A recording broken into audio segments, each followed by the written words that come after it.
My husband looked at the ultrasound, set it down like it meant nothing, and said, "That's not my child." By 9 that night, I was sitting in my car in a grocery store parking lot, still holding the little onesie I'd bought to surprise him. I didn't cry right away. I kept replaying his face instead. Not angry, not confused.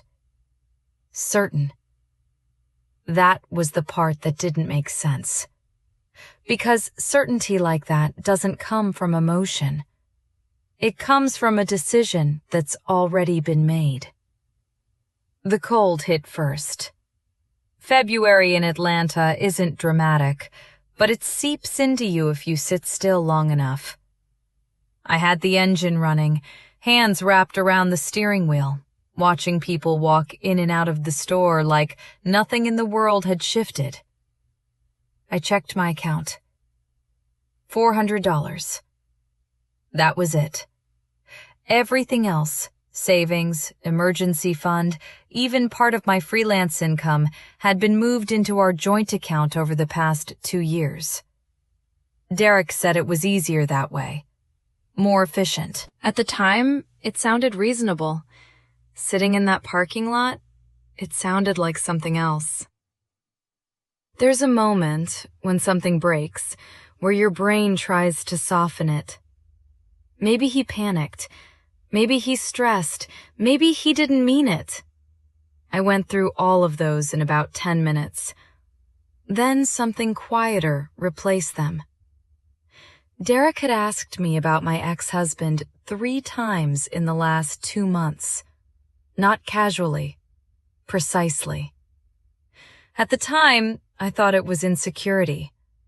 Now, sitting there alone, I realized something that made my stomach drop. Derek doesn't ask questions unless he already knows part of the answer. I hadn't thought about Thomas in years. We married young, divorced without drama. He moved to Portland, built a tech company, disappeared into that world. No bad blood, no contact. A closed chapter. Or so I thought. I pulled out my phone and searched his name. The company had been acquired 3 years earlier. No number listed, but the kind of firm that buys companies like that doesn't come in small. There were articles, profiles. Then, nothing. Like he'd stepped out of public life on purpose. I stared at the screen a long time.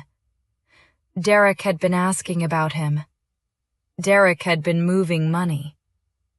Derek had just thrown me out the same night I told him I was pregnant. Too many pieces, all pointing in one direction. I didn't sleep. Around 5 in the morning, I drove to a diner and sat in a booth by the window, untouched coffee going cold in front of me.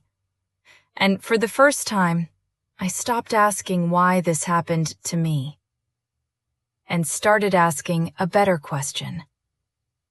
What did he need me out of the way for? By 7, I had a plan. Not a perfect one, but enough. Lawyer first, then my documents, then the money trail. And Thomas. Especially Thomas. Claire saw me that morning. I still had yesterday's clothes on, hair tied back too tight. No makeup, no sleep. She didn't react to any of that. "Start from the beginning," she said. So I did. 20 minutes later, she slid her phone toward me. "Check your joint account." I logged in. $43. 2 days earlier, it had been over $31,000. He'd moved it the night he threw me out. Not before, not gradually. Immediately after, like flipping a switch. Claire didn't look surprised. She just started writing. "Good," she said. "He moved too fast." That phrase stayed with me. Too fast. Because that's what panic looks like in someone who usually plans everything. I called Thomas's sister from the parking garage. She answered on the second ring. He had died 5 months earlier. Stroke. 47. His attorneys had been trying to reach me. I don't remember what I said after that. I remember the silence more than anything. 5 months. Derek had been asking about him 2 months ago, which meant he knew before I did. The lawyer in Portland confirmed it. I was a beneficiary. $77 million. There was a condition, but it wasn't really a condition. Just paperwork. Identity. In person. Nothing dramatic. The kind of thing you complete in a day. I sat there after the call ended, looking at the concrete wall in front of me, like it might explain something. And then it did. Not in words. In structure. Derek hadn't accused me because he believed it. He accused me because he needed a reason. Something clean, fast, defensible. Throw me out, move the money, create distance before I even knew what existed. The pregnancy hadn't caused the explosion. It had rushed his timing. When I went back to the house with the sheriff's deputy, he didn't argue. He just watched. That same stillness. That same calculation. Like he was running numbers in real time, trying to see if anything could still be salvaged. His mother sat at the table behind him, hands folded, eyes sharp. She didn't speak. She didn't need to. Some people don't create plans. They refine them. Things moved quickly after that. Court orders, account freezes, filings. A call from someone who didn't give his name, suggesting I be careful with my professional license. I told him I was recording. He hung up. That helped more than anything he could have said. The offer came 2 weeks later. Settle. Stay quiet. Sign an NDA. Keep things clean. I read it once, then again. It wasn't about money. It was about silence. I declined. Not dramatically, not emotionally, just no. His mother came to see me after that. Alone. She brought cookies. Of course she did.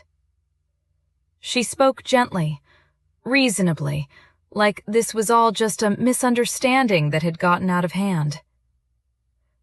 Think about the baby, she said. That was her angle. Not truth, not fairness.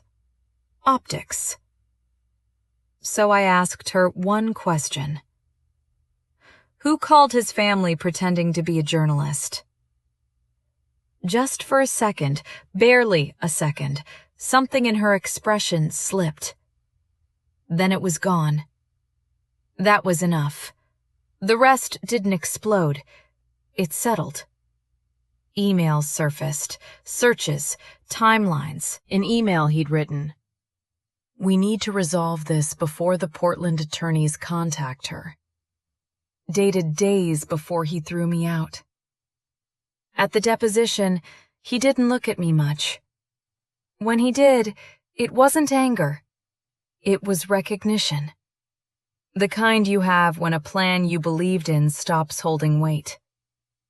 He settled 11 days later, returned the money, lost the house, gave up any claim to anything tied to Thomas.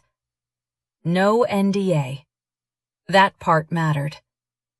The DNA test confirmed what I already knew. He was the father. Always had been.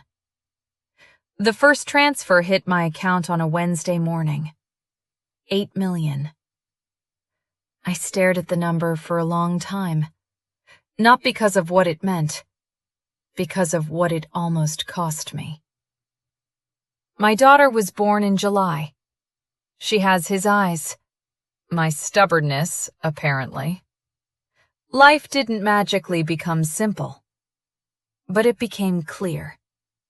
And clarity is quieter than people expect. Sometimes I think about that night in the parking lot, how small everything felt, how final it seemed, and how wrong that feeling was. If there's anything I learned, it's this. People like Derek don't count on your weakness. They count on your hesitation, on the moment you choose comfort over questions, on the version of you that would rather not know. That version of me stayed in that parking lot. The rest of me drove out.